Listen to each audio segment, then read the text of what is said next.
Amen. Hallelujah. Stand up po tayo, mga kapatid. Sabihin po natin, you are loved by God.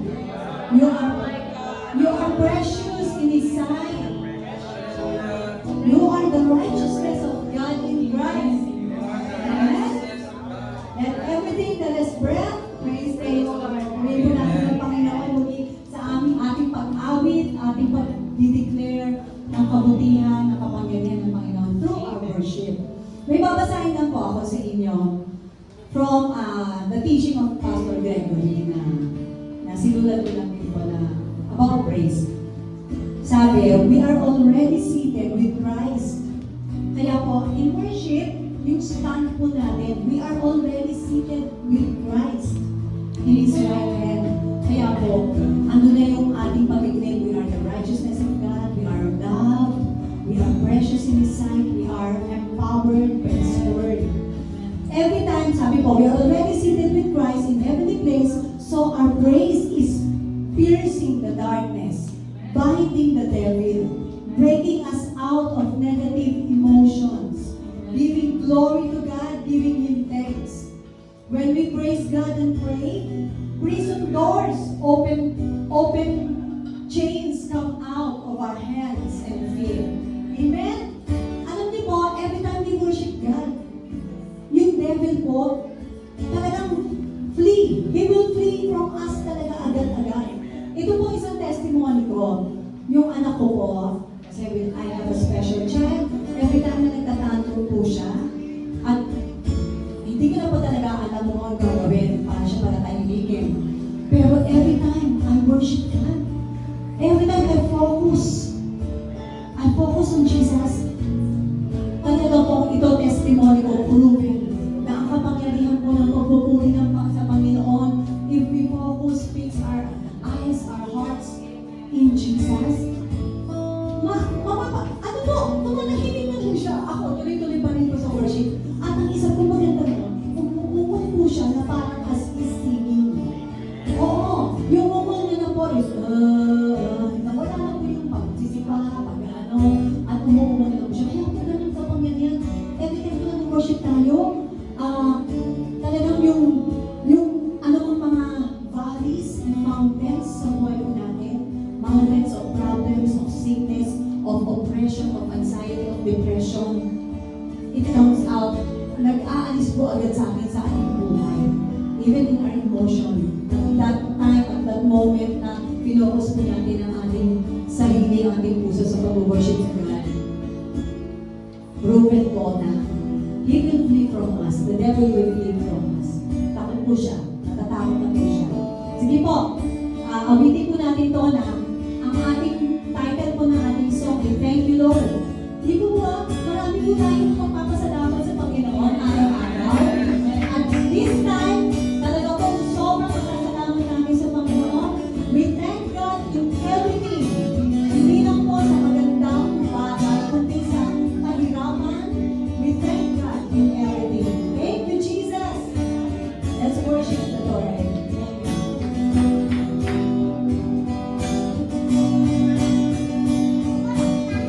I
the cross.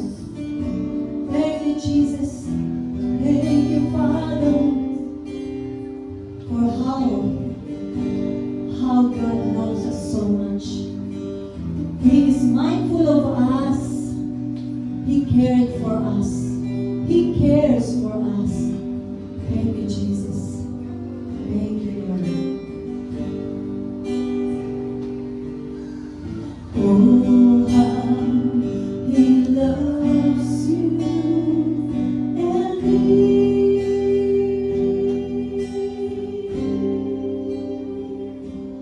Oh, how He loves you and me.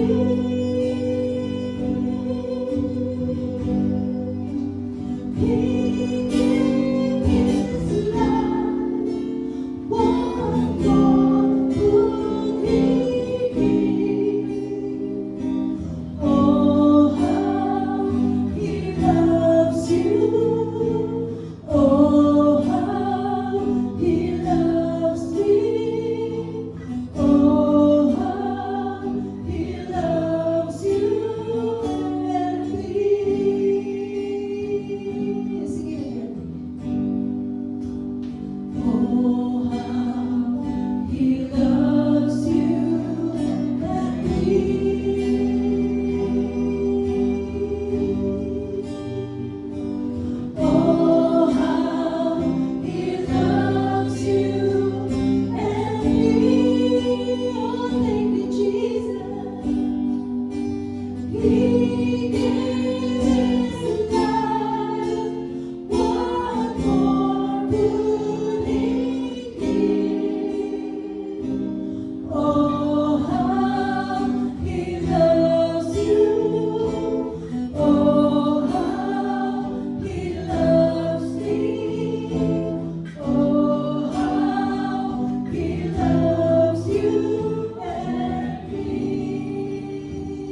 Thank you, Lord.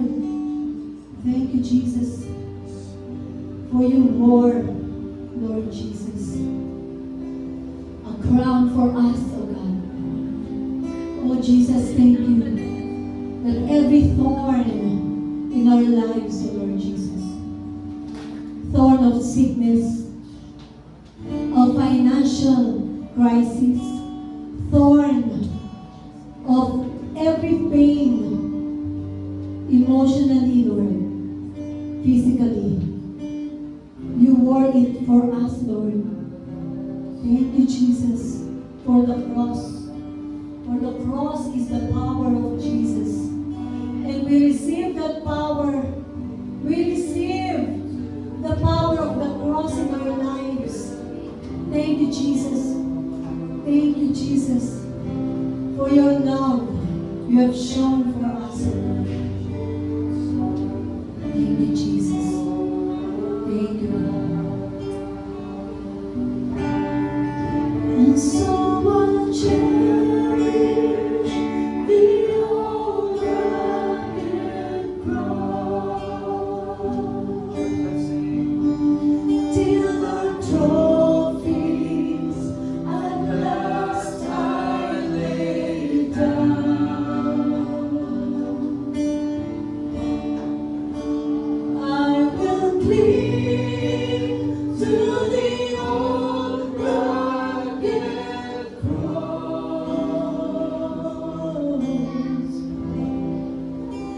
and exchange it someday for a crown.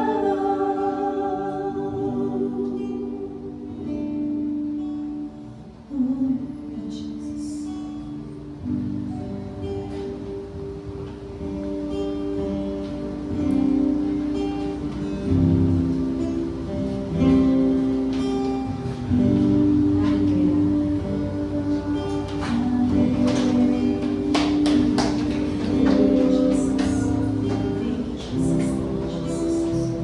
Praise you, we glorify you, Lord.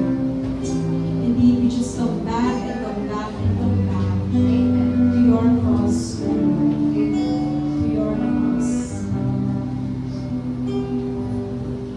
By the day you come back, you will give us crowns that we will lay down at your feet, Lord. Because, Lord, you alone shall be glorified. You alone shall be magnified. In our lives, O Lord, you alone shall be glorified. You alone shall be magnified. Whatever our circumstances in our lives are, Jesus alone will be glorified. Jesus alone will be magnified. Circumstances are just there, but let your focus be on Jesus.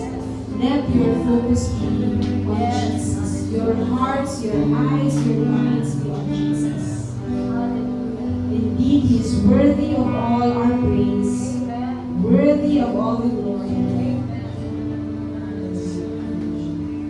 We praise you, we glorify you, we magnify you, O Lord. In Jesus' name, amen. Amen. We all say okay, so medyo iba po yung ating flow ngayon. Later pa po yung ating Holy Communion because it will be within our preaching later by Brother Bob.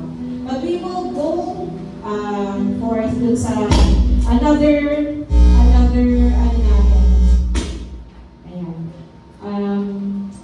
part of our worship, which is tithes and offerings. Let's go to John 6 verse 1. Ito yung Jesus feeds the 5,000.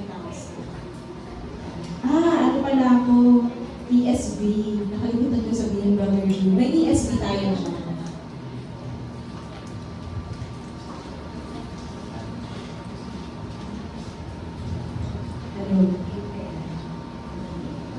Ayan. O, para at least pareho yung binabasa ko sa nakikita nyo rin sa screen. Okay. Jesus feeds the 5,000. After Jesus went away,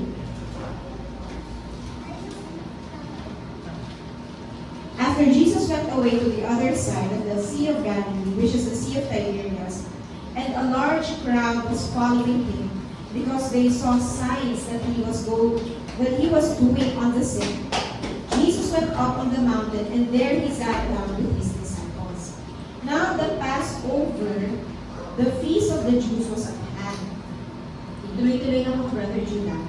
Lifting up his eyes, then si Jesus ito, so kumbaga, inakyat ni Jesus yung paningin niya, lifting up his eyes, then seeing that a large crowd was coming toward him, Jesus said to Philip, "Where are we to buy bread so that these people may eat?"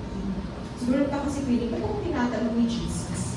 Pero ito yung answer sa verse 6. He said this to test him, for he, si Jesus ito, for Jesus, he himself knew what he would do. Of course, alam ni Jesus yan. I felt that Jesus asked this not for the sake of the disciples, but also for us believers to do. Philip answered him. So, sumagot naman si Philip dun sa tanong ni Jesus. Philip answered him, 2 denarii worth of bread would not be enough for each of them to get a little. Yung nga ba yung conversion ng denarii naman? Parang siya yung wage for a year, parang ganon. Siya yung wage for 1 year. So, kung 2 denarii, 2 taon na sweldo. Wow. Okay. One of his disciples, pero makikita niyo dito, no, sa verse 7 lang tayo. Philip answered him, 2 denarii worth of bread would not be enough for each of them to get a little.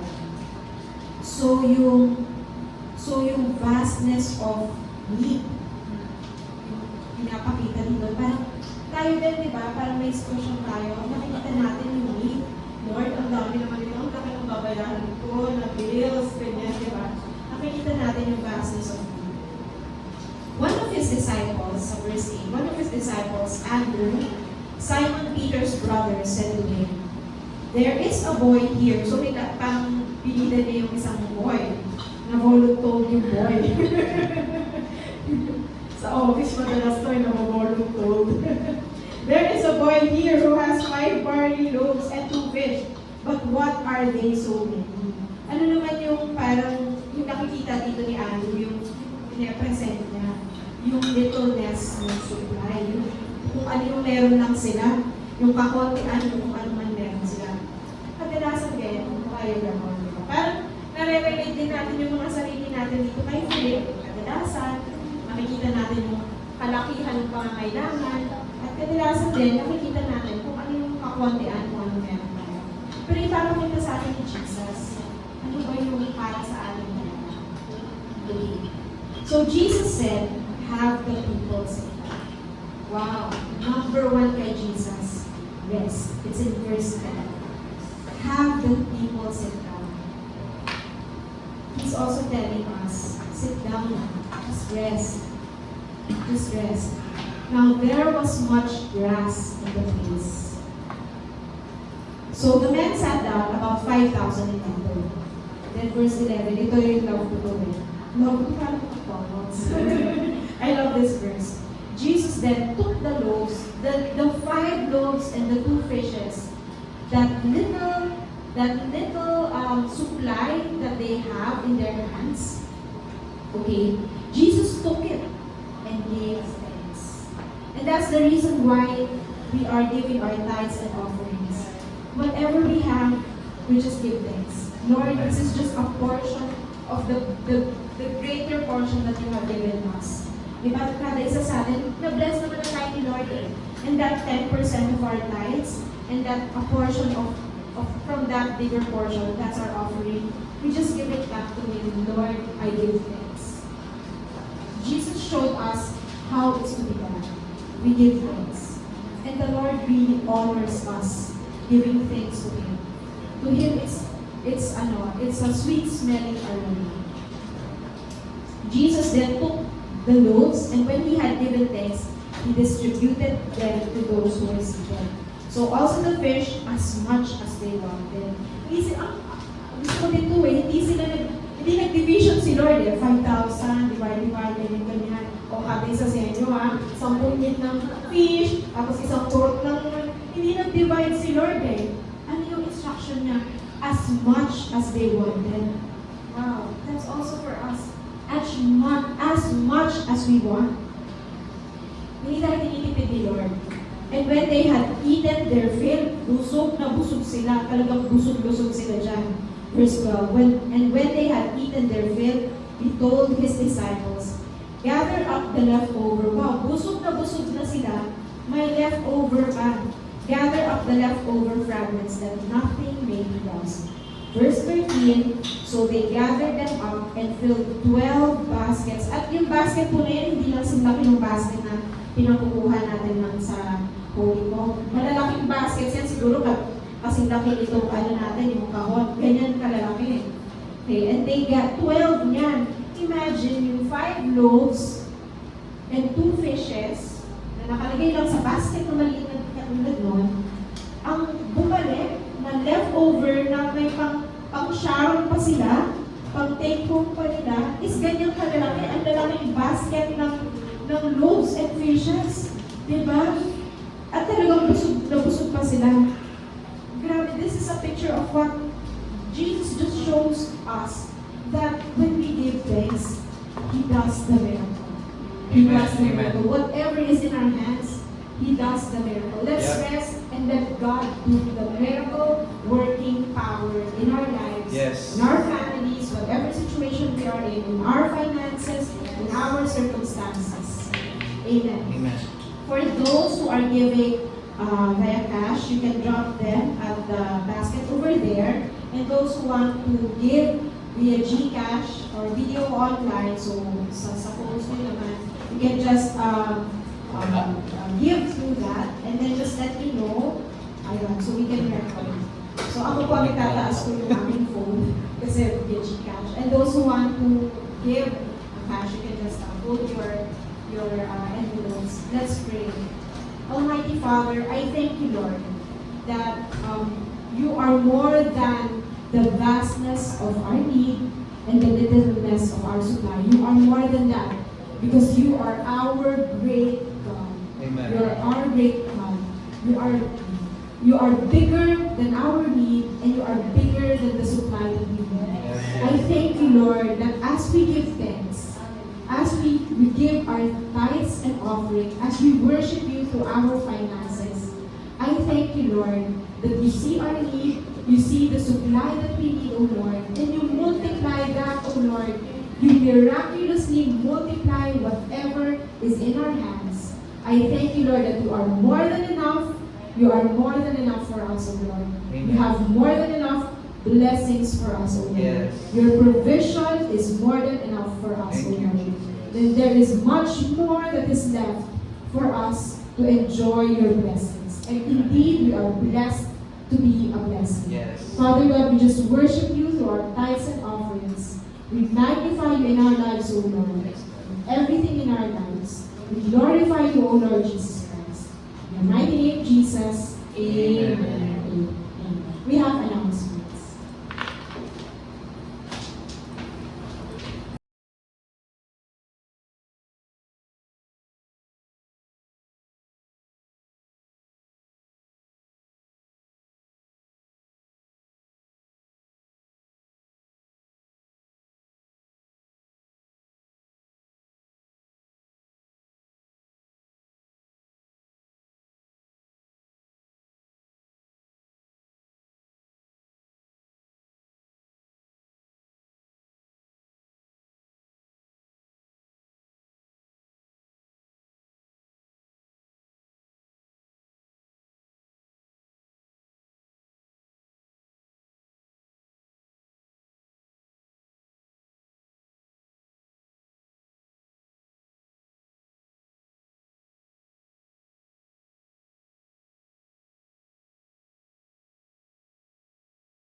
Ayun po. So, nakita niyo naman yung ating April activities. Before we proceed sa April activities, yung March. Wow, praise God for a successful Yay ka! Young adults and youth. So, praise God. Nag-enjoy talaga sila. Nag-enjoy din kami and we have really been blessed. Amen. So, ayan. So, for upcoming April 13, yan, pinupuntahan ni Brother Julie. Yan, April 13, ladies and men, dito ulit, 2 p.m. And then April 20, young adults and youth ulit dito. So, ayan. Tapos, we're calling forth for VBA volunteers, Vacation Bible Adventure. Sa ibang church kasi, tawag nila Daily Vacation Bible School. Kasi mga bata dito, it's school again. Kasi nila, adventure ang tawag. And the setup of the Vacation Bible adventure is really an adventure. Last time, may map sila na pinifill up may activities. So, hindi siya talaga parang schoolish type. It's really like, they're going through an adventure. And actually, this coming May, may venue tayo for VBA. It's not here. So, secret muna. So, hindi muna namin sasabihin. Sama parents. And parents, you're also part of the adventure. Okay. So, ayun. Parents will also be part of the adventure. Our off-site vacation travel adventures. And with that, we need volunteers. So we need someone to help. Ayun, may binovoluntood. May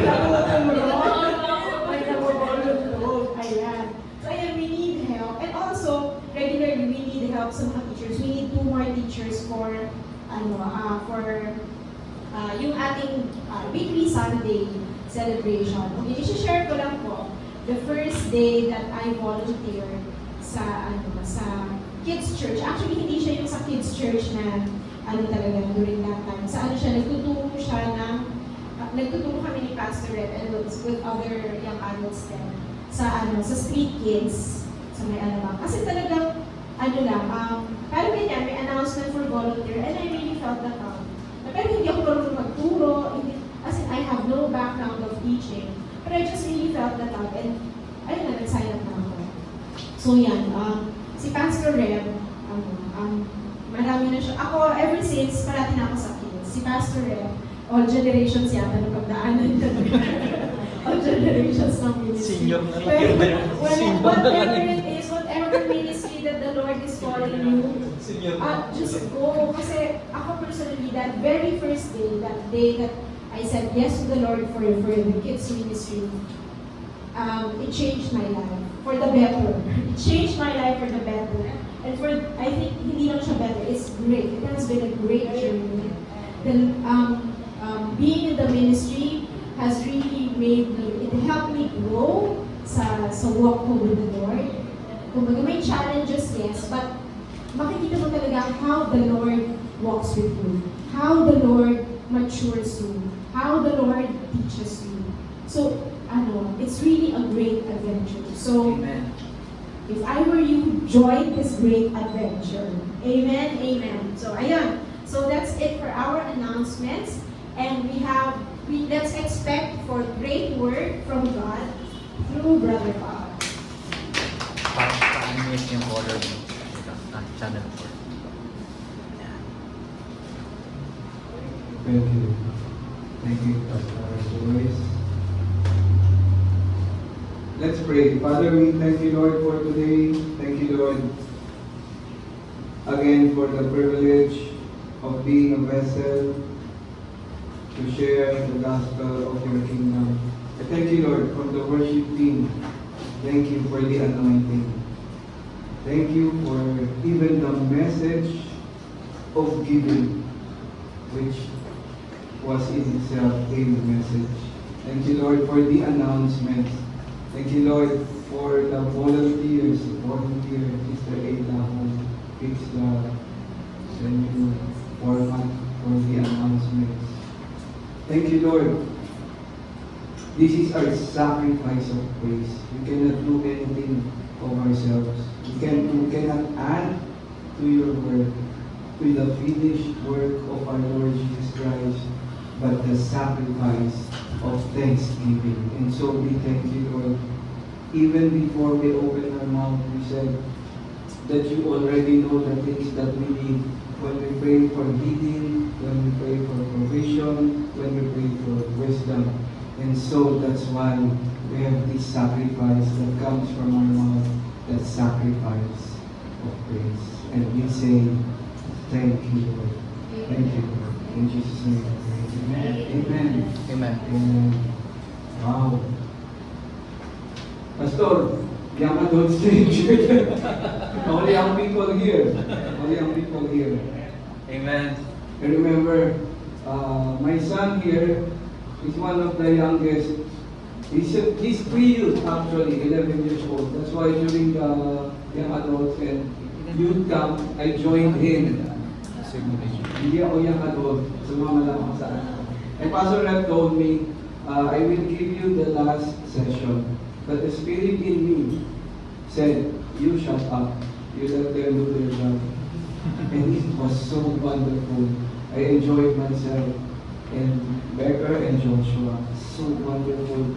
Seeing that, generally, seeing the leaders, seeing the students of the Word, all the sessions, all those who attended, it was awesome. It was, I was just there. Wala, making jokes lang, pala yun, nothing lang, wala lang. But deep inside me, I was thinking, this is so awesome, Lord. Can't wait for more things to come, greater things. We enjoy the now as we wait for our Lord Jesus Christ, who is coming very soon. And so, we will continue with our verse by verse message.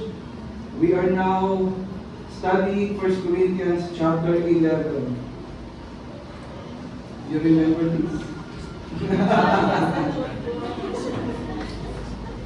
Before, I used to just sit in the church.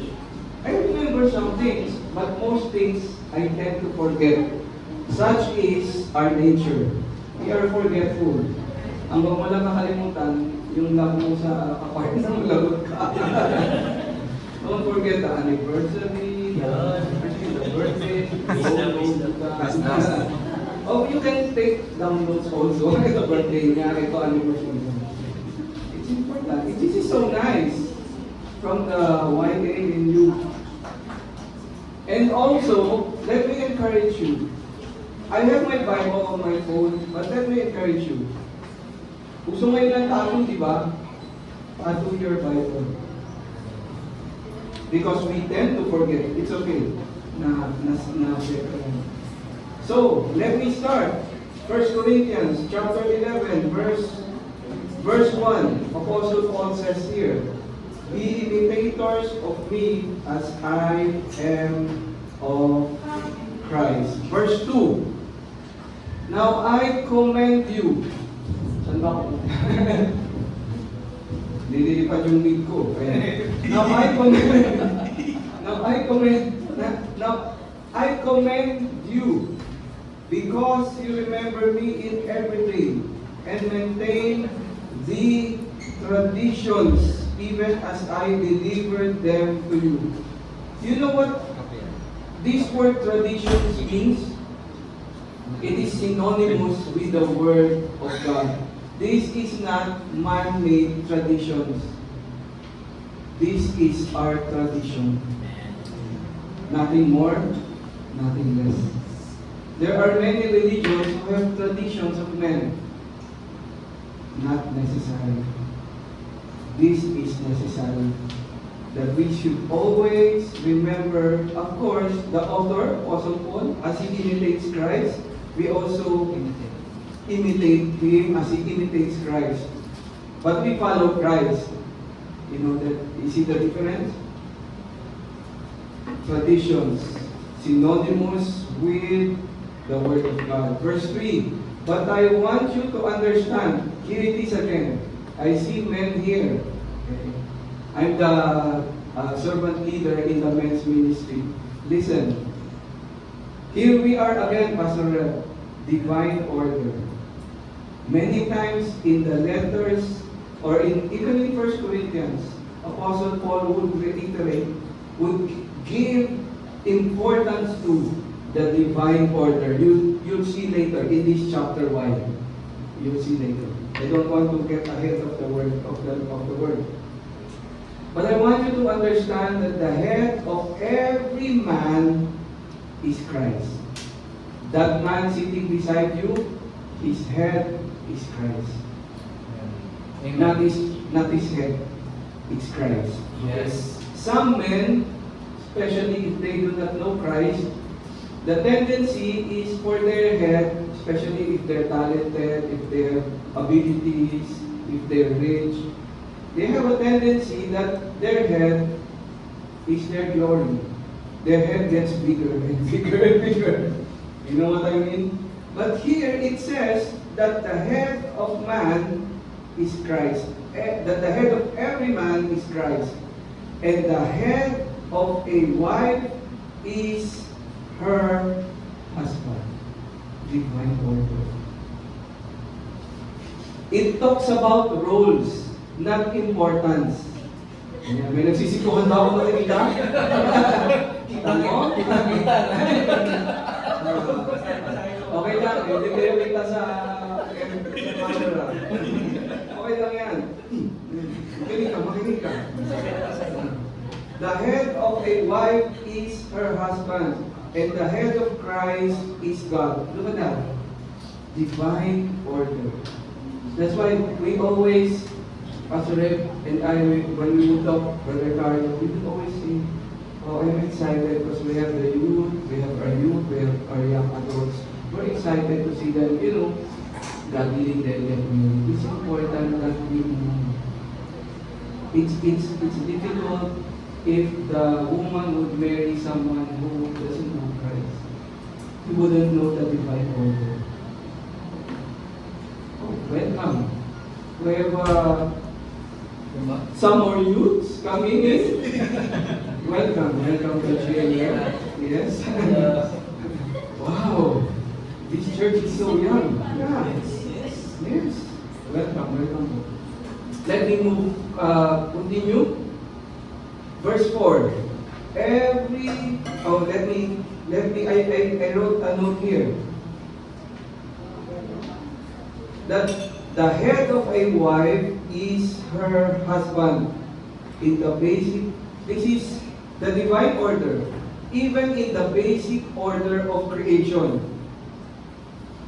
John 10:30. Let's go there, Brother Jude, please.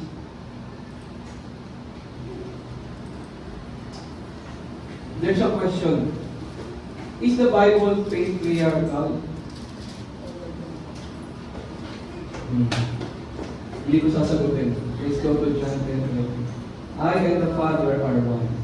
But even Jesus, Apostle Paul wrote here that the head of Christ is God. But they are one.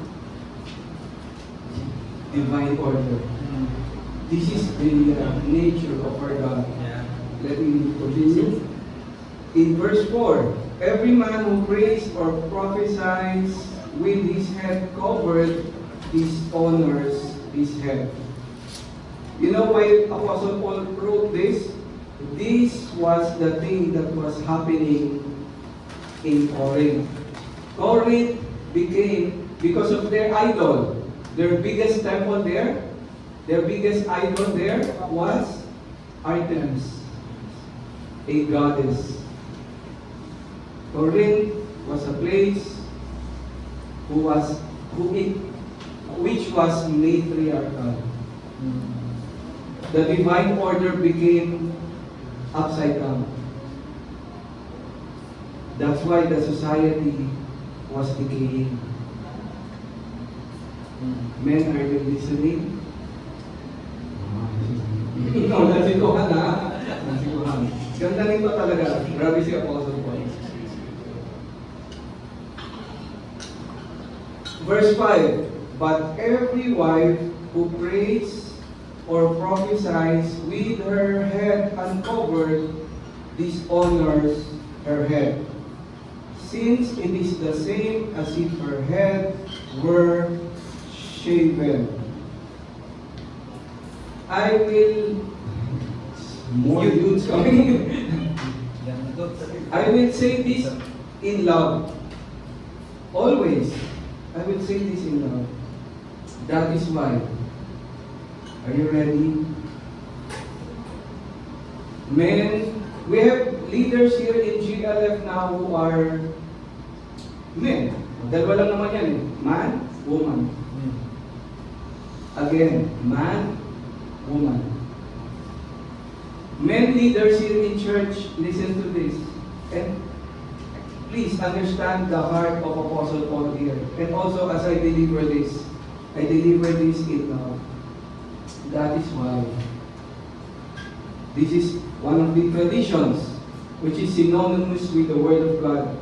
That is why women are not to lead or speak in the services of the church. I say this in love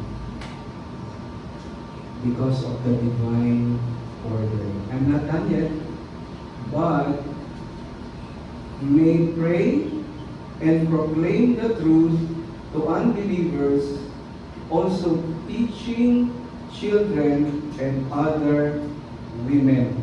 This is what happened during the young adults and youth camp. If you could only hear the women who spoke, the anointing.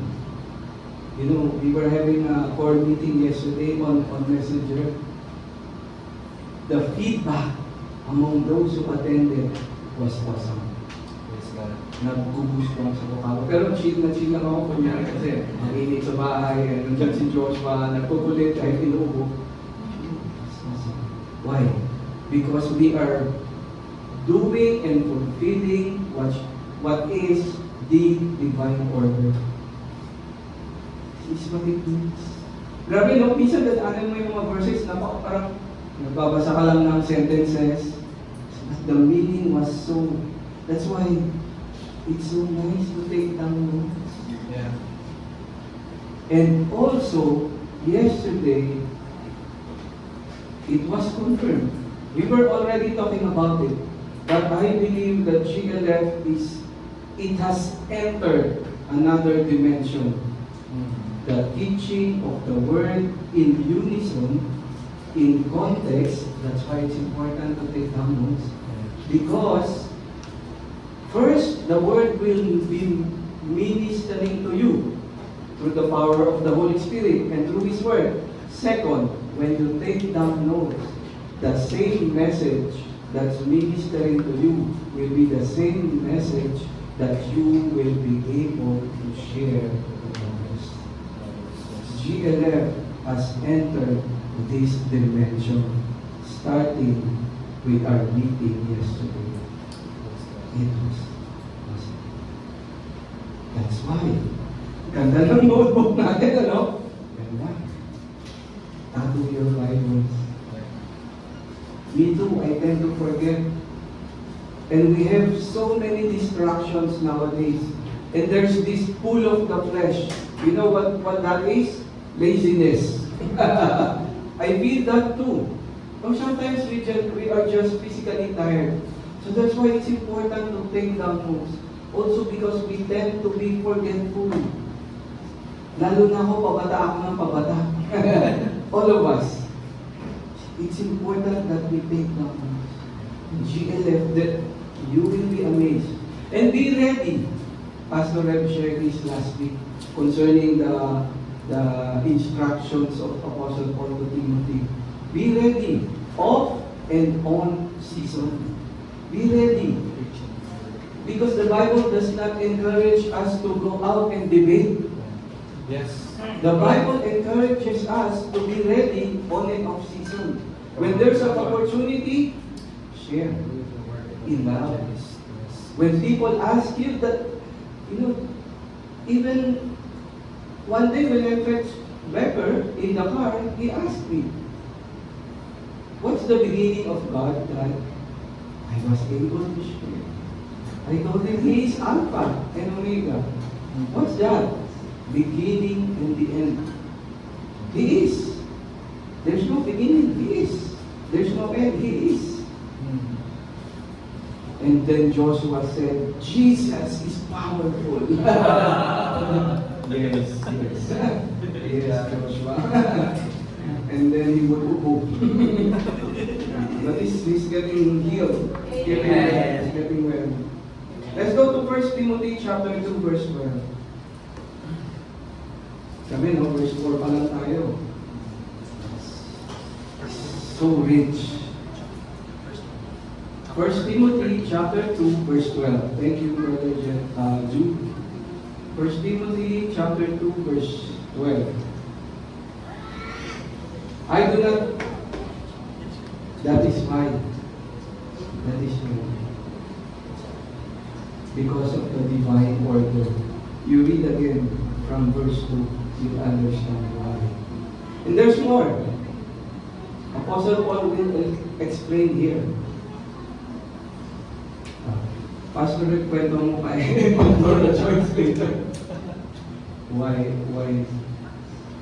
You get that? Titus chapter 2 verses 3 and 4. Because I heard a lot of things before, kasi nga I was lazy to search the scripture.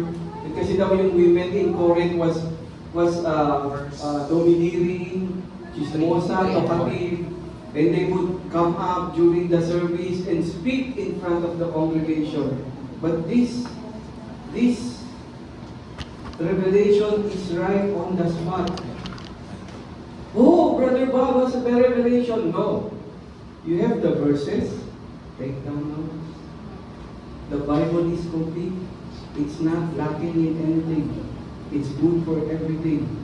Even for the questions that we have, every question in life, there's something here. That older women likewise are to be reverent in behavior, not slanderers or slaves, too much wine. So baliktarin nyo lang. Doon sa place na yon, drunkard yung women. Yeah. Slanderers. At may napasa ako. Marites, Marisol. They are to teach what is good. See? It does not mean that women should not teach. No. They are, but we follow the divine order. I was there Saturday morning and I told Pastor Joyce, wow, what stamina you have. He was teaching for 2 hours. At walang kumukurap sa young adults and youth. And the feedback yesterday was awesome. She was ministering, she was teaching, because she was following the divine order. There's anointing when we follow the divine order. From marriage, to teaching, to what we do in church, what we do in life. All of us now are being ministered to. That's why we can take down notes. Because this is what we're going to tell people when they ask us according or ask us about the scriptures. Wala akong specialization niya. Grabe si Brother ko. Paano niya nakuha yun? Paano niya nag-gets yun? Diligent study. Andito lahat sa verses. I'm not eloquent. The simplicity of the gospel is enough. No, we understand. Let's proceed. Verse 6. For if 1 Corinthians chapter 11 verse 6, Brother Jude, please. Thank you. For if a wife will not cover her head, then she should cut her hair short. But since it is disgraceful for a wife to cut off her hair, to cut off her hair or shave her head, let her cover her head. Women, do not cut off your head. wrong word yung nakita ko. You understand? Verse 7. For a man ought not to cover his head, since men, listen, for a man ought not to cover his head, since he is the image and glory of God. You get that? It is very difficult for the single women here to marry someone who does not know Christ, because that man or that young man does not know that he is the image and glory of God. You have to be first a believer of Christ in order for you to get the revelation eventually that you were created in the image and likeness of God. You get that? Since he is the image and glory of God, but woman is the glory of man. We will go back in a while, you will see. Even in Genesis, andun na siya. I will not go ahead of the word. Verse 8, for man was not made from woman, but woman from man. You get that? Divine order. Let me continue. Verse 9. Neither was man created for woman, but woman for man. Now, men now I like the attitude of men here. Hindi na sila, kita mo? Hindi na sila bossy. Kasi ibabalance to ni Paul. Let's move on. Verse 10. That is why a wife ought to have a symbol of authority on her head. Read this, the next 3 or 4 words. Because of the angels. I'm not talking about fallen angels here. Apostle Paul didn't write about fallen angels, or else he would have said about fallen angels or Satan or demons. These were the angels who were there when God created Adam and Eve. It was man whom he created first. It was Adam first. Then Eve was created out from the ribs of Adam. Divine order. Just different roles, but no one more important. It says here, let me read some more. Nevertheless, verse 11, in the Lord, woman is not independent of man, not man of woman. For as woman was made from man, so man is now born of woman. Apostle Paul, with the inspiration of the Holy Spirit, came full circle. Both are important, both are loved by God. See? So, after listening to me, reading the first few verses, is the Bible patriarchal? Mga babae na rin ito sumugot, no! Feminism was so strong in Corinth. Women were domineering, women were feminists because they did not know the word. Apostle Paul was correcting the believers in Corinth. First to the Jews first, then the Gentiles, or the Corinthians. You get that? And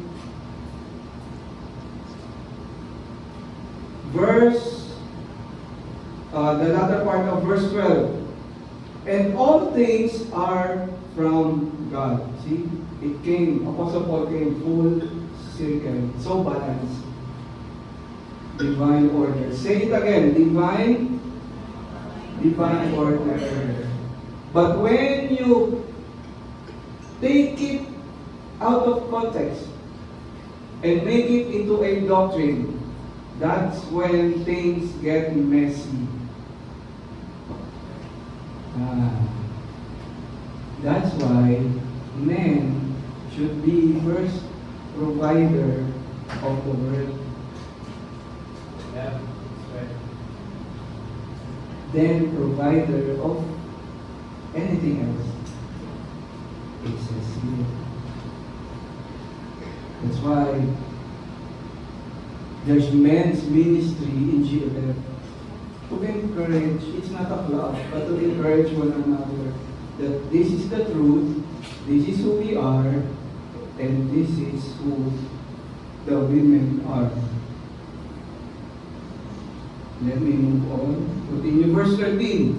Judge for yourselves. Is it proper for a wife to pray to God with her head uncovered? Naalala ko nung with my grandmother and even my mother. Yung women no, pag pumunta sa church, mayroon silang veil. You remember? Veil. But here, I don't know if it was a literal veil or talks about the hair. Tingnan natin. Does not nature itself, verse 14, does not nature itself teach you that if a man wears long hair, it is a disgrace for him? But if a woman has long hair, it is her glory, because dapat na covered yung hair, yung head. For her hair is given to her for a covering. If anyone is inclined to be contentious, we have no such practice, nor do the churches of God. Let me go back to verse 2 again. Apostle Paul wrote here, Now I commend you because you remember me in everything and maintain the traditions, the word of God, even as I delivered them to you.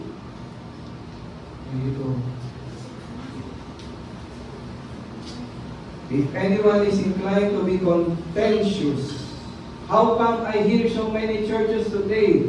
They are so contentious about the divine order. You see women who are head lead pastors of churches. Let me become bold here, because this is not happening in GLF. It is against the divine order. I cannot violate the word, but I say this in love.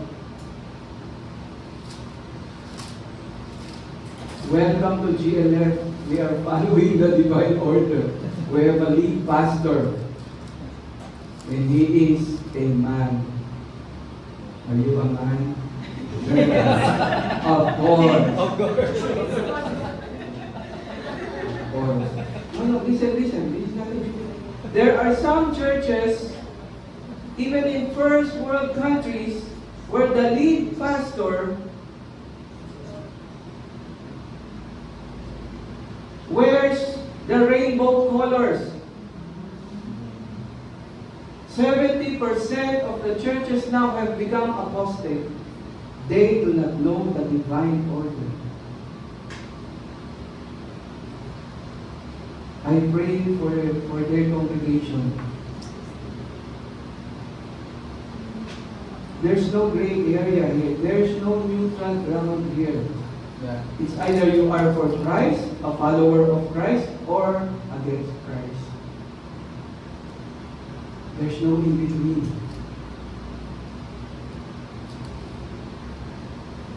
GLF is blessed.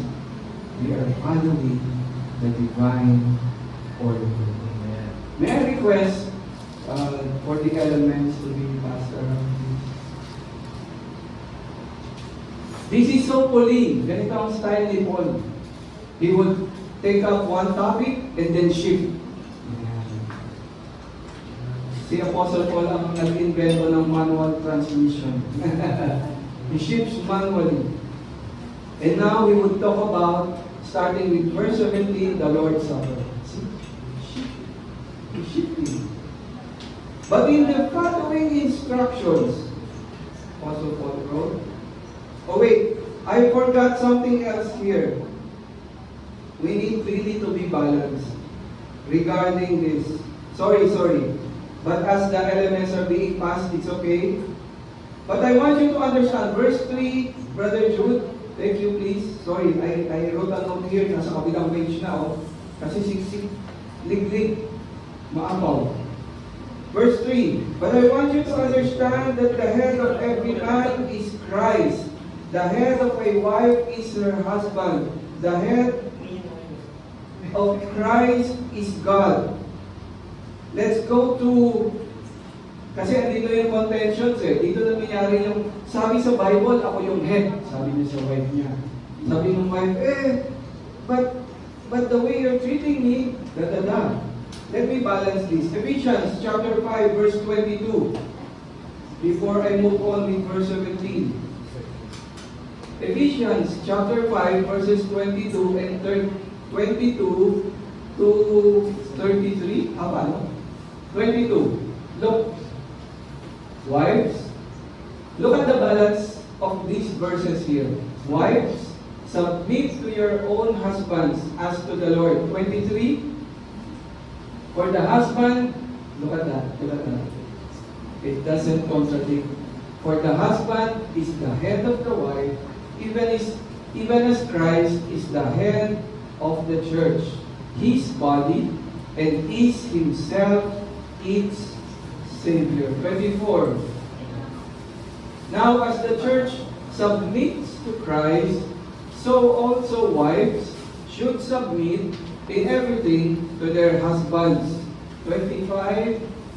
Husbands, look, Apostle Paul now balances it. It comes full circle. Husbands, love your wives as Christ loved the church and gave himself up for her. It would be to your very advantage, single women in GLF, if you would marry a believing husband. 26. That he might sanctify her, having cleansed her by the washing of water with the word. 27. So that he might present the church to himself in splendor, without spot or wrinkle or any such thing, that she might be holy and without blemish. Did you notice that?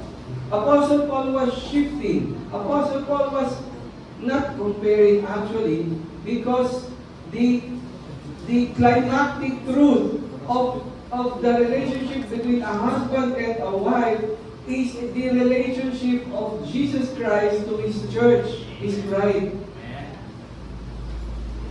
This mystery has been revealed to us, but the world does not know this. That's why there's a problem with even a lot of Christians do not know this.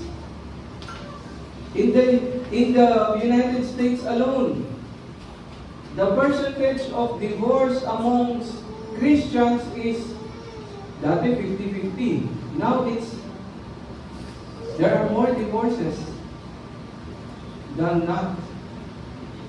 Verse 7, so that he might present the church to himself, nabasa ko na yan, 28. In the same way, husbands should love their wives as their own bodies. Another revelation here. He who loves his wife loves himself. 29. And ladies, listen. Love, first get this. Love is a will. Love is a choice. When you choose to love, then let your emotions follow. But because when you do it the other way around, it messes up things. It's a choice. You can love while you're angry because it's a choice. Women, love is a choice. Pwede mo sikuhin yung husband mo, I love you. I made a choice. I love you. So, that's my choice. But I'm mad. 30. Because we are members of His body. GLF, divine order. A lot of Christians would approach me sometimes, Brother Bob, what's the will of God for me?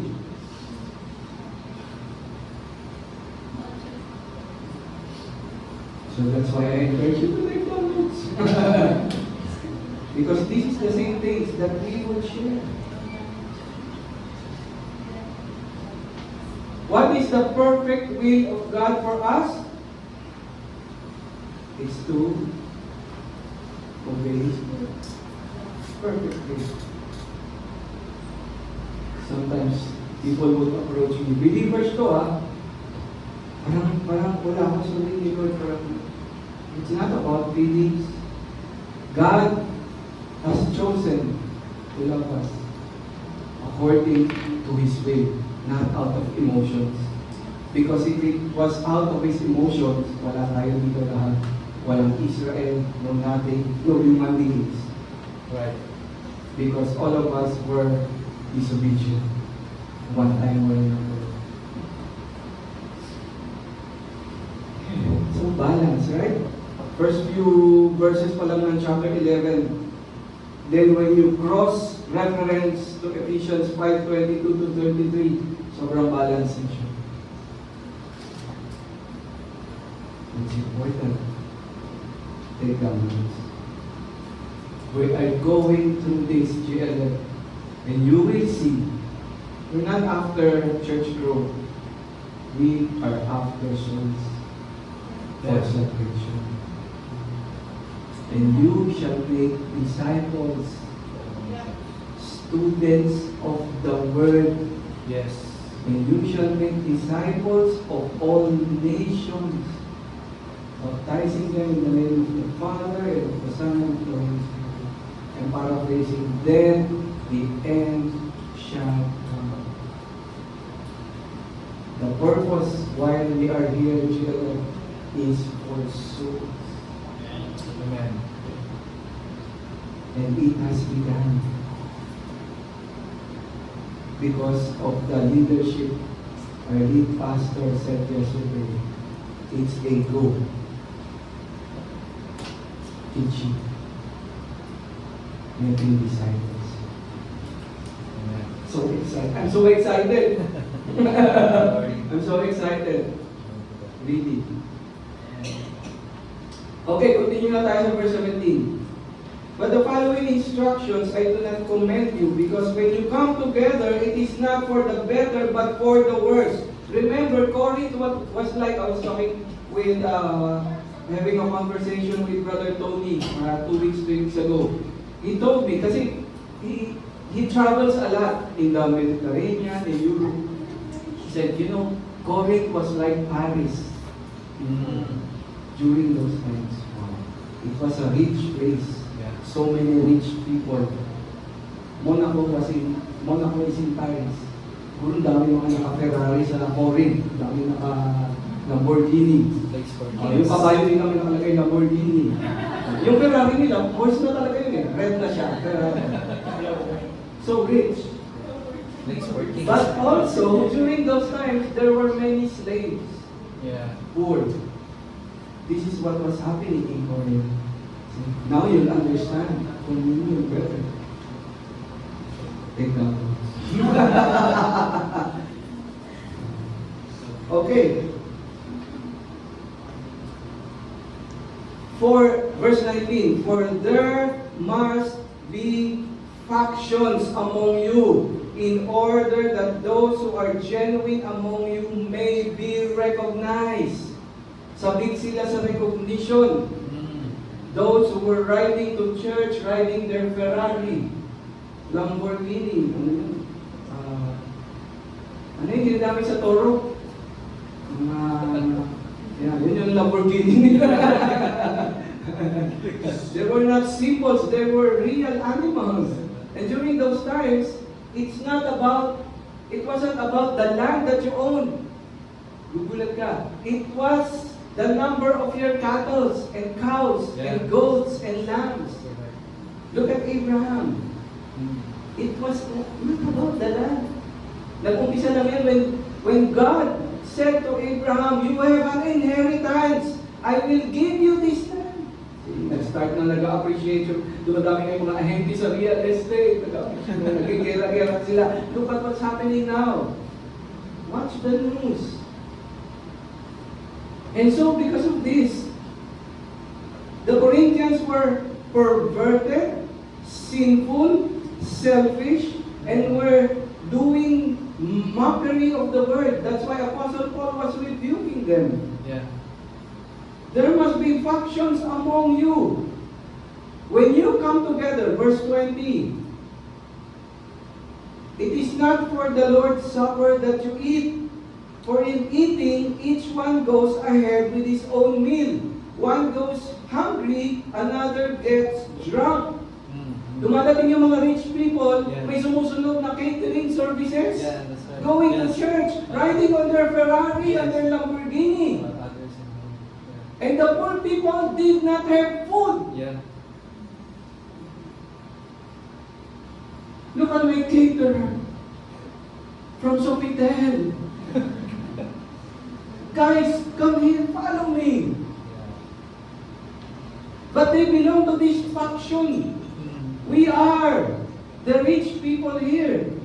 Let's eat. Uso nung ng gluttony, by the way. Let's eat. Let's get drunk. Yes. Instruction to ni Paul. Yeah.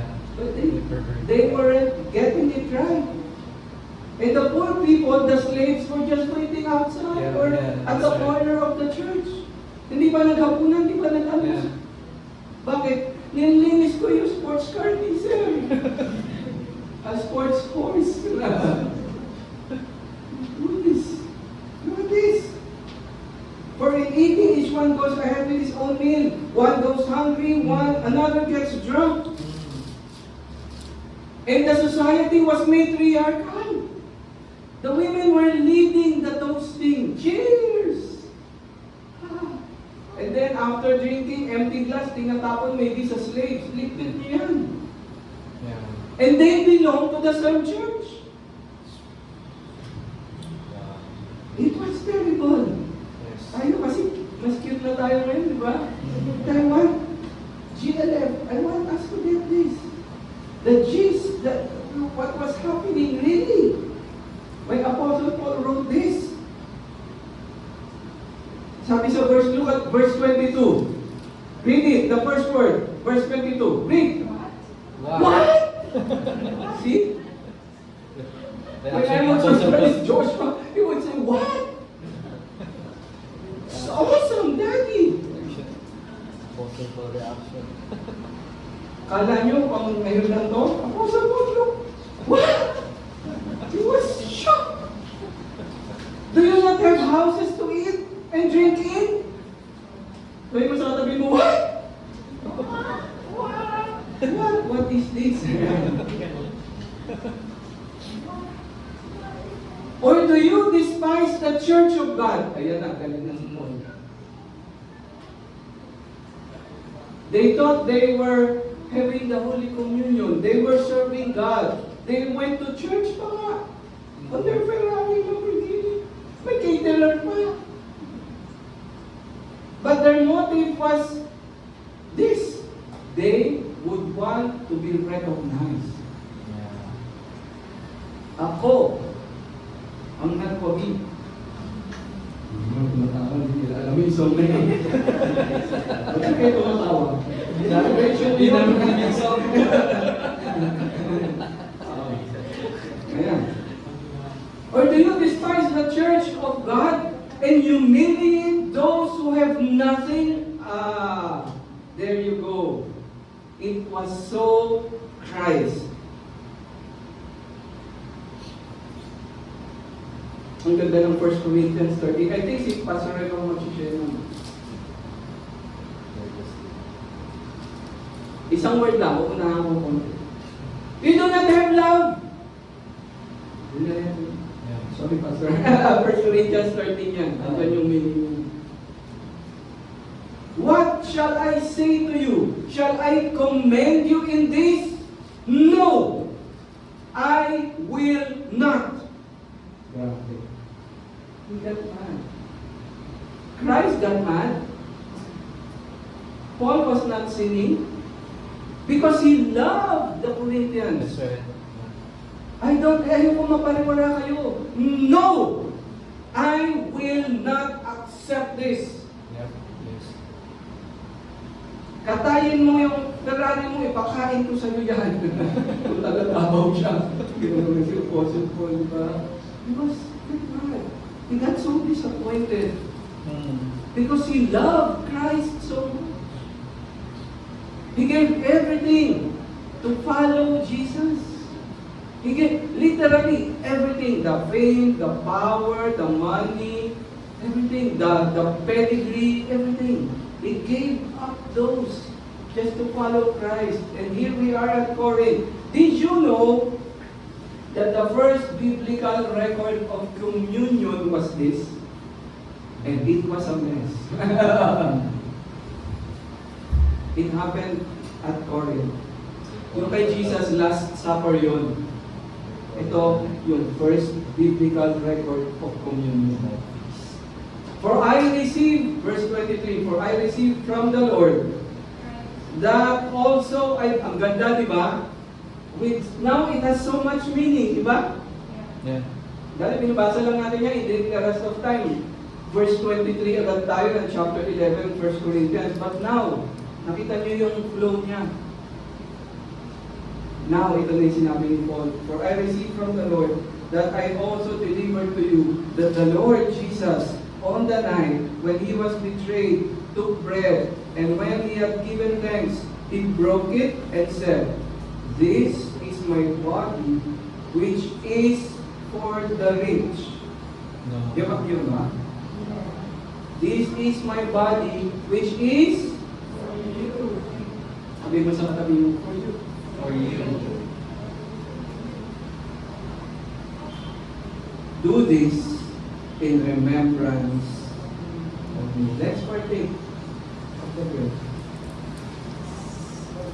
And wait for one another. Nobody left behind.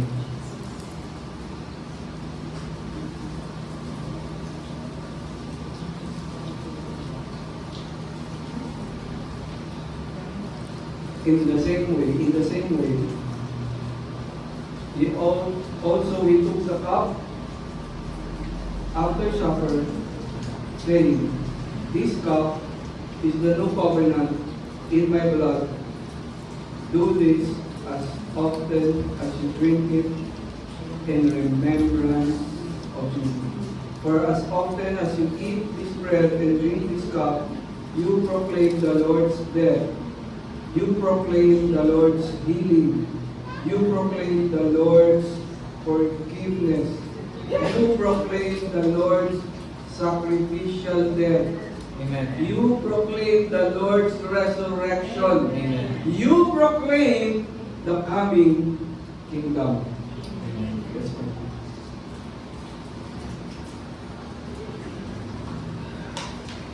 So wonderful. So wonderful. I have 15 minutes left. Matatapos ko itong Yeah. chapter. So nice. So nice. Whoever, eto na naman, bumalik na naman si Paul. He was making sure na magets to ng Corinthians. 27. Whoever therefore eats the bread or drinks the cup of the Lord in an unworthy manner, in a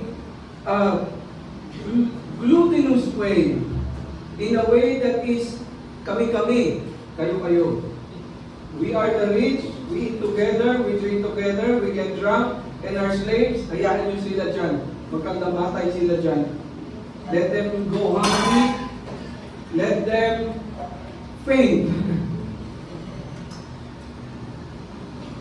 Listen, whoever therefore eats the bread or drinks the cup of the Lord in an unworthy manner, in a ritualistically, indifferent way, will be guilty concerning the body and blood of the Lord. You do not understand. Apostle Paul was telling them, Listen, if you are in Christ, you are blessed. This is so important. But with what was happening in Corinth, Apostle Paul wants to have them to check themselves. Are you really a believer? Grabe. Minsan, in love, pero firm, pero masakit minsan. Because he was telling them the truth. Verse 28, let a person examine himself, then and so eat of the bread and drink of the cup. Verse 29, for anyone who eats and drinks without discerning the body, eats and drinks judgment, chastisement on himself. Dala ka dito, punta ka dito, may caterer ka, kumain kayo, nag-inom kayo, you neglected the poor. You are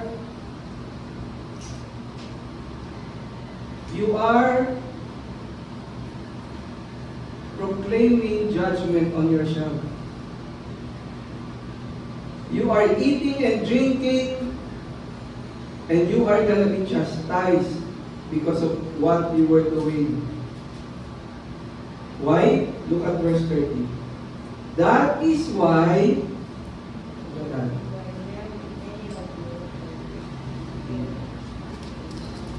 ito pa isa. Sorry. Brother Jude, verse 27 please. I have another note here. It's important. Whoever therefore eats the bread or drinks the cup of the Lord in an unworthy manner, how do we partake of the communion in an unworthy manner? We have bitterness and we have unrepentant heart. Psalm 65 verse 3. Chastisement. Hindi ito yung pupunta sa hell kasi mga believers na ito. But you will be chastised. Psalm chapter 65 verse 3. Let's check it out. When iniquities prevail against me, you atone for our transgressions. When the Corinthians were not getting this, imagine that. This is atonement for our sins. Why would we not share it to the other members of the church? Why? Yun ang point ni Apostle Paul. This is for our iniquities. This is forgiveness. This is healing. Why would we have factions? Tayo ang mag-partake, mga poor, mga slaves, dyan lang sila. That's why Apostle Paul warned them, there will be chastisement if you're bitter towards the other members of the church, or you have this unrepentant heart, if you have been sinning. This is not the sin that pertains to you go to the lake of fire. This pertains to the chastisement. Ito yung word na judgment dyan, okay matakot. But it hurts nevertheless. Verse 30. That is why, ito na siya. That is why, kaya ayoko mag-go ahead of my notes of the word. That is why many of you are weak and ill, both sides. Did you know that gluttony can kill a person? Yes. Lalabas na yung lobster balls dyan. Dito, chicken balls. It can really, it can show. Gluttony have killed a lot of people during those days. Alam niyo yung, sinong emperor ba yung isa sa trip niya, he would eat pearls with gold, plated with gold. He would swallow. Eh siguro isang bola yung sinuswallow ng iba. That is why. It's not a joke. Apostle Paul was telling them. And on the other hand, sa slaves, nagkakasakit. Hindi yung pinapakain eh. Namamatay. Hindi yung pinakain. Namatay na sobrahan sa pagkain, namatay, hindi pinakain. Because you were not following the instructions.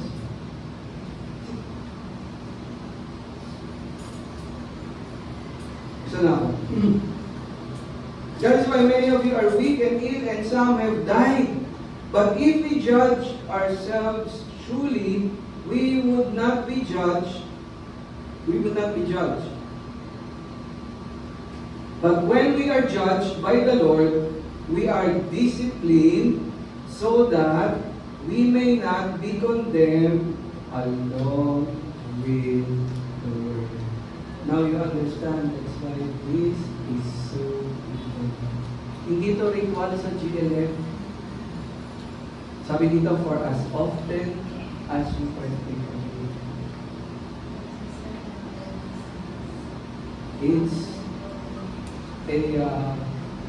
It's a declaration that we understand the atonement, sacrifice of our Lord. Verse 33. So then, my brothers, when you come together to eat, listen, wait for one another.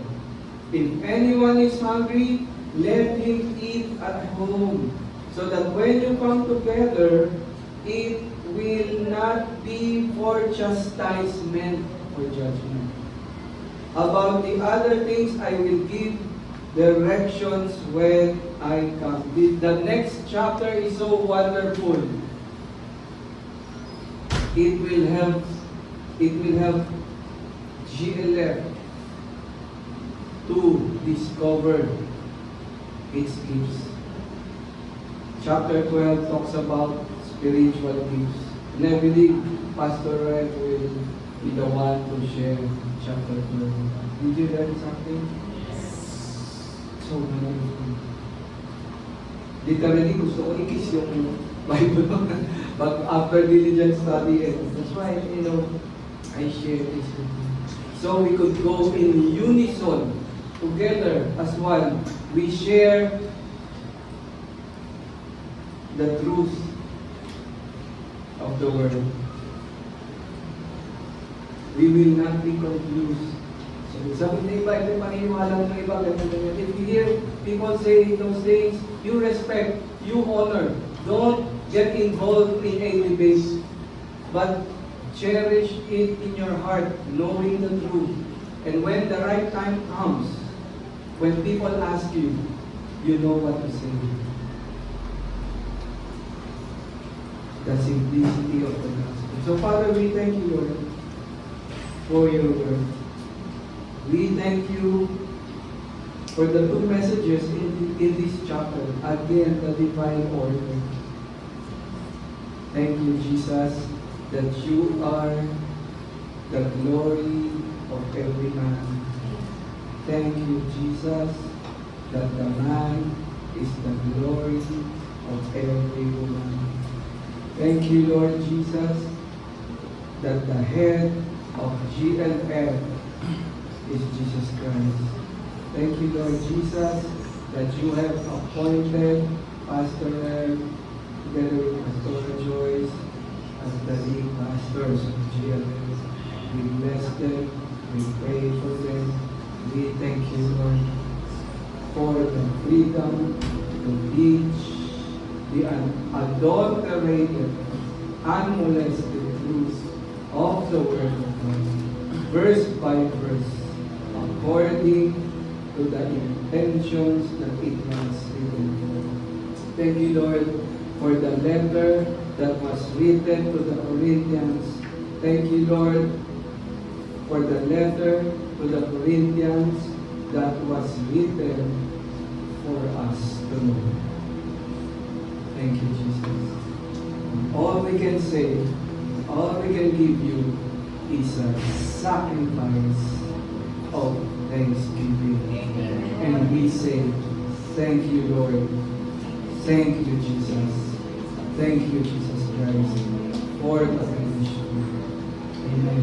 Amen. Amen.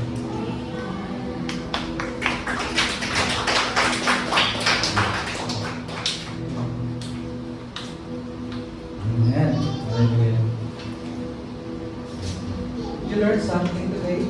Dami po, no?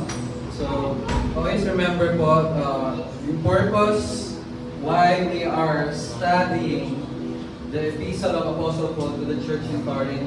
First is that itong epistle of Apostle Paul to the church in Corinth was written to the believers in Corinth, but it also written for us to know and to learn from their experiences, okay, and also to draw out yung reason why nag-exist yung church right now. Ano yung purpose ng church? Why we are gathering together? Why Paul always remind the believers in church in Corinth, to follow the divine order. Okay, sa chapter, actually may sinulat po akong notes dito. Dinil po ni Apostle Paul, but actually po, the epistle of Apostle Paul to the church in Corinth, it is a pastoral letter. Okay? Pero makikita po natin dito yung tone or manner ng voice ni Apostle Paul when it comes sa pagko-correct sa mga believers during that time.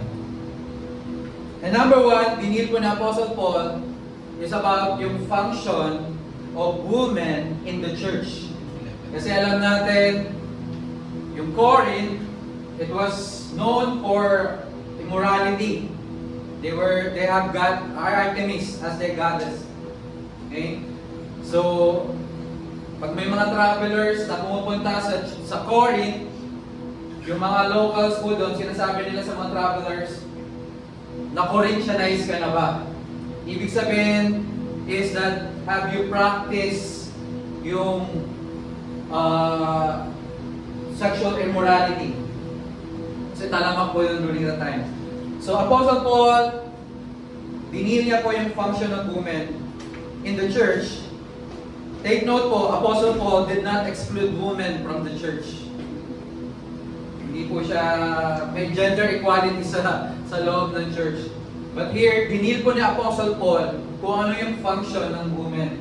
That they should follow the divine order that God has set over His church. And he also admonished the men to rise up. Men, rise up! Because if you're not going to rise up, the woman will rise up for you. Alright? Yung function po ng woman in the church is to encourage the men. Can I hear an amen sa mga women? Amen. Encourage the men of the church not to be over or to be the head of the man, but to be submitted to the man, to the authority of a man. Hindi naman to yung parang, yung slave mentality or what. But we follow the divine order. As Jesus Christ said in Ephesians that He is the head of the church and the body is the church. We, the believer, is the church. So yun po yung mga dinil ni Apostle Paul, yung divine order. So we follow the divine order. And even sa family po, okay, husband and wife, the husband is the head of the wife. Wife, diba? Husband, love your wives. Wife, submit to your husband. As Christ submitted Himself. Okay? Husband, love your wives as... May nagsisukan ba? Naganap ng verse. Ephesians chapter 5 when husband, sabi doon, Ephesians, love your wives as Christ loved His church. Amen? So, lahat po, it all comes, yung pinaka-centrality is si Jesus Christ Himself. We draw out from His love so that in order for us to love our wives.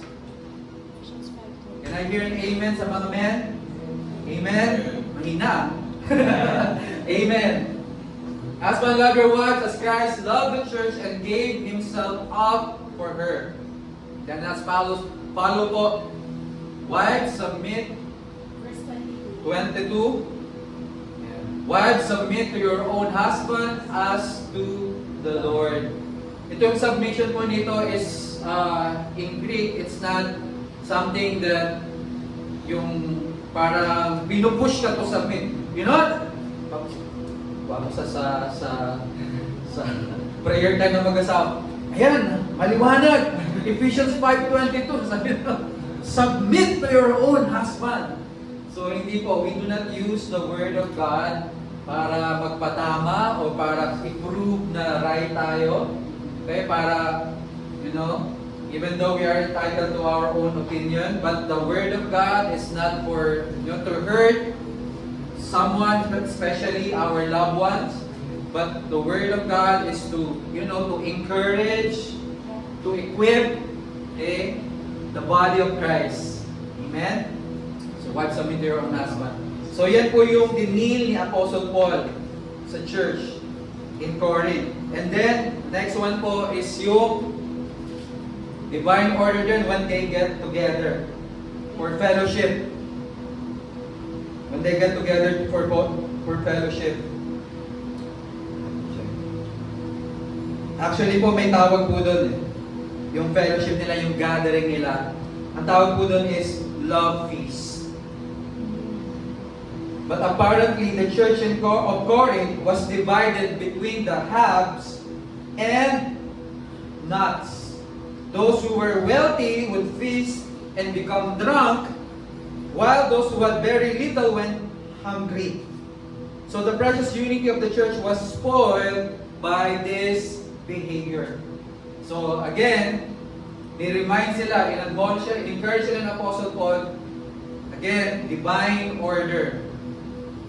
Bumalik tayo doon sa real intention, doon sa toong intensyon kung bakit we are gathering.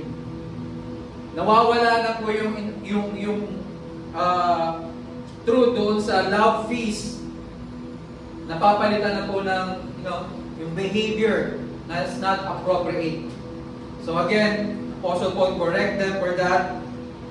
And then yung Lord's Supper, na-tainted din ng kanilang behavior. That's why Apostle Paul remind them, when you gathered, you are celebrating the Lord's Supper. You're celebrating what the Lord Jesus Christ has done for you at the cross. His broken body represents the bread. It was pierced, crushed. The Bible says that by the stripes of Jesus Christ, we are healed. And the blood of Jesus Christ was shed for the remission of our sins. The blood of Jesus Christ justified us from all unrighteousness. It cleansed us from all our sins, past, present, and future.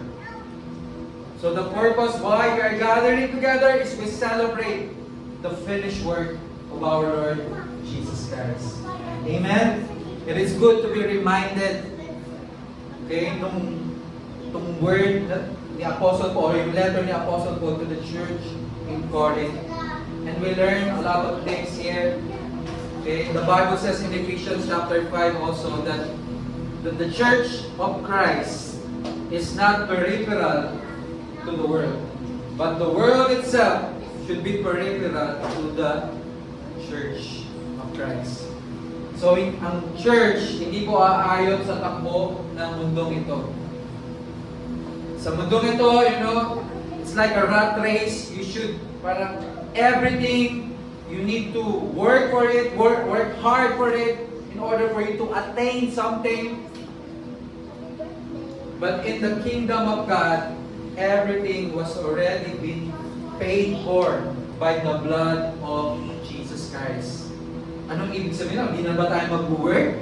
Kasi everything is already finished? No. What I mean is that yung grace ng Lord, the grace of God, is the one who will empower you to do good works. Amen? It is the grace of God. It is the Holy Spirit, the power of the Holy Spirit that empowered us to do good works. Kasi if we're going to do it, kung gagawin natin po yung mga bagay sa mundong ito according to our own works, according to our own power, Kung mamahalin mo yung spouse mo according to your own power, magpa-burn out ka. And you will end up parang, it's not worth it. I've done a lot of things in order to please my spouse, but parang may kulang pa rin. Because you are doing it according to your own knowledge and according to your own power or strength. But understand, it is the grace of God that works in us, through us, and for us. It is the grace of God. Amen? Sabi ni Apostle Paul, he considered all his accomplishments. Alam natin, Apostle Paul, he is a young professional. He was so rich. He came from a wealthy background. He was a senator. He has dual citizenship.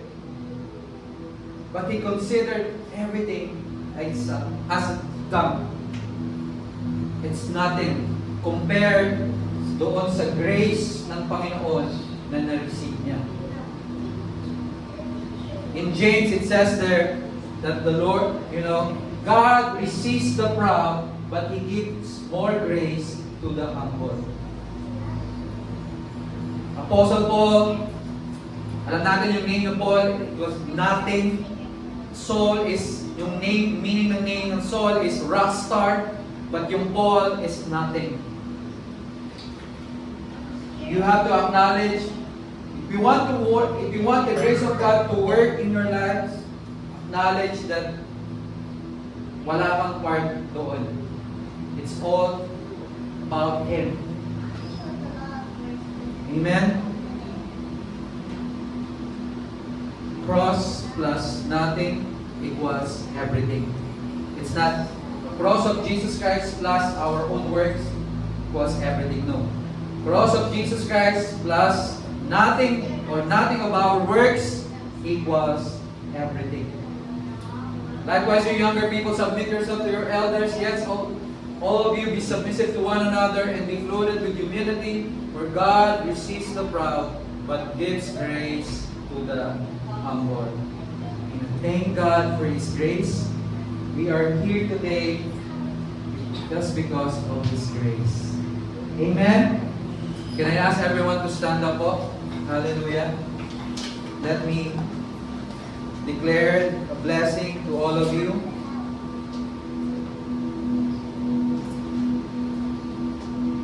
Let's just open this time to God. Let us acknowledge His grace, His Holy Spirit in our lives. Let us acknowledge Jesus Christ, His finished work at the cross. Hallelujah. We glorify You, we magnify You, O God. Hallelujah. Can I ask everyone to lift up their hands before God? Hallelujah. Oh, Father God, we worship You, we glorify You, we magnify You, we give You praise. Hallelujah. Lord, I lift up to You Grace Life family. Lord, I declare that Your blessing will overflow in their lives, oh God. Grace Life family, remember this. This coming week as you go forth, the Lord bless you and keep you. The Lord protect you, sustain you, guard you, you and your household. You are covered by the blood of Jesus Christ. You and your household, no weapon formed against you shall prosper. You are protected 24 hours a day, 7 days a week. The enemy cannot come near to your dwellings. For you are hiding. God hides you under the shadow of His mighty wings. You shall not fear of evil. Even the enemy comes like a flood, the Lord will raise His banner, and His banner is victory. You are victorious. You are more than conquerors through Christ Jesus. The Lord make His face shine upon you with His favor, with His loving kindness. The Lord will be gracious to you. The Lord lift up His countenance upon you with divine approval. The Lord give you His peace. Shalom. Nothing is missing, nothing is broken. Restoration upon your bodies right now. Healing be upon your bodies right now. You are healed from the crown of your head down to the soles of your feet. I command every tissue, every cell, every organ of your body to be aligned according to the perfect will of God. That by the stripes of Jesus Christ, you are healed. Receive your healing right now. Receive your restoration right now. Receive your breakthrough right now. In the mighty name of Jesus Christ. You are the head and not the tail. You are the lenders and not the borrowers. You are above and not beneath. You are blessed coming in and blessed going out. Blessed in the city, blessed in this country, blessed in this nation. Whatever your hands will touch, it will always prosper. You are anointed, you are appointed by God. The Holy Spirit is upon you. Your body is the temple of His Holy Spirit. You are blessed. You are loved. You are highly favored by God. Enjoy His grace. Enjoy His presence. Wherever you go, His presence will go with you. He will never leave you nor forsake you. And I thank God for His faithfulness. The Word of God says that every good and every perfect gift comes from Him. And He does not change. He loves you so much. He loves you.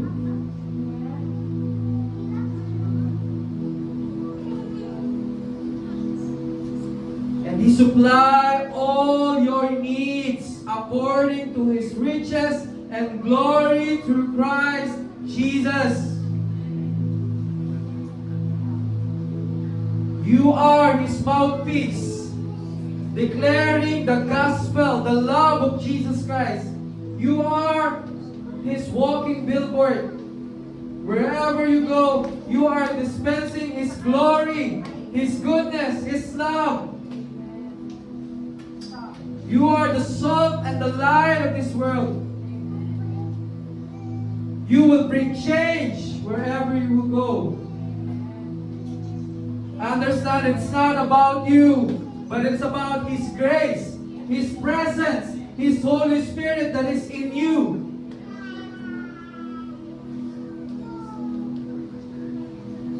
Oh, we worship you, Lord. Thank you so much. We love you, Abba Father. We love you, our Abba Father. We love you. This is our response because you are the one who first loved us. Every day, Lord God, remind us with your Holy Spirit about your love for us. Your love is the foundation of our life.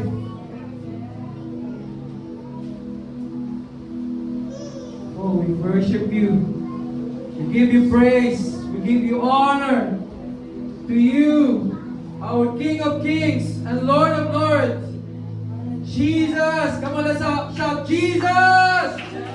Jesus! Jesus! Hallelujah. Jesus over our lives.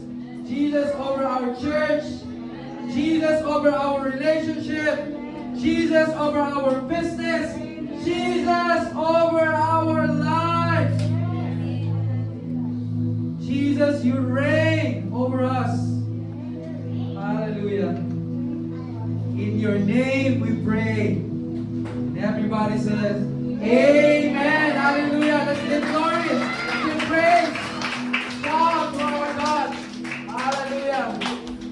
Praise God.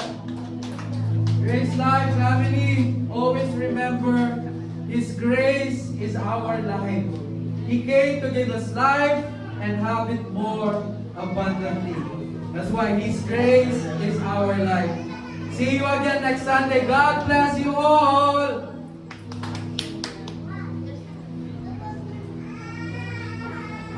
Okay, wala mo na po.